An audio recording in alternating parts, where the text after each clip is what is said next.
नाव काढू नको तांदुळाचे, केले मोदक लाल गव्हाचे. आज ऐकलं असेल ना सगळ्यांनीच हे गाणं. तर ह्याच्या मागची स्टोरी मी पण इंस्टाग्रामला आणि यूट्यूबला बऱ्याच आज रील्स ऐकल्या.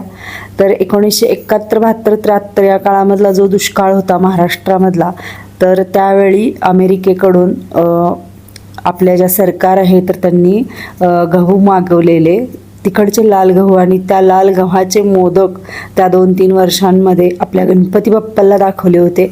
आणि त्यानुसारच ते गाणं छान असं ना तेव्हा खूप फेमस झालेलं, आणि आता ते रीलच्या स्वरूपात परत एकदा आले. ह्यावेळी खूप मी जास्त ऐकलं ते गाणं. म्हटलं चला तुमच्याबरोबर पण ही गोष्ट शेअर करूया. आणि आता बघा माझं कसं इथं सगळं सारण वगैरे तयार झालेलं आहे, आणि बरेच मोदक करायचे आहेत. जेवढी कणिक मळले तेवढे मी करणार आहे, अगदी 21च करणार आहे असं काही नाही. मग किती होतील तेवढे सगळे, कणिक काही मी ठेवत नाही फ्रीजमध्ये कधीच, त्यामुळे जेवढे होतील तेवढे करणार. आणि एवढे सगळे मोदक करून सुद्धा ना जवळजवळ 1 वाटी सारण उरलेलं. तर आता हे सगळे उकडीचे मोदक करून घ्यायचे, आणि त्यानंतर मग गणपती बाप्पांचं आगमन. हे बघा मी इथं लाट्या तेल लावून लाटलेल्या आहेत, भरपूर अशा 2-3 ताट भरलेले लाट्या लाटून. आणि त्यानंतर हे गव्हाचे उकडीचे मोदक केले. तुम्ही कशाचे केले? उकडीचे केले, तळणीचे केले की तांदळाच्या उकडीचे केले? नक्की सांगा.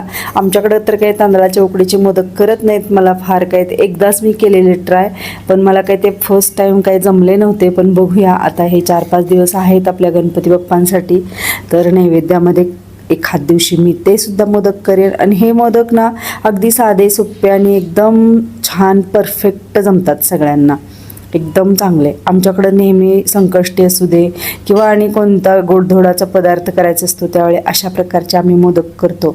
माझ्या मिस्टरांना तर हे गव्हाचे उकडीचे मोदक खूप जास्त आवडायचे, आणि मुलांना पण खूप जास्त आवडतात. आमच्या घरी मोदक ज्यावेळी होतो ना तर त्यावेळेस दुसरा काही स्वयंपाक करायला लागत नाही. आजसुद्धा मी भात, आमटी डाळीची आणि हे मोदक असं केलं आहे, आणि थोडे 1-2 चपाती. माझ्या पाठीमागं अशा पद्धतीनं डेकोरेशन केलं आहे, आणि याचा मोठा व्हिडिओ उद्याच्याला येईलच तुम्हाला. आता मला भरपूर अशी सगळी तयारी करायची आहे. आता म्हणजे सगळं काढून ठेवले गणपती आणण्यासाठी काय काय लागणार आहे ते. मोदक करण्यासाठी कणिक वगैरे भिजवून ठेवल्या, आणि सारण वगैरे हे सगळं तयार आहे. आता मोदक करणार. आणि तुमचेसुद्धा मोदक झाले का सांगा.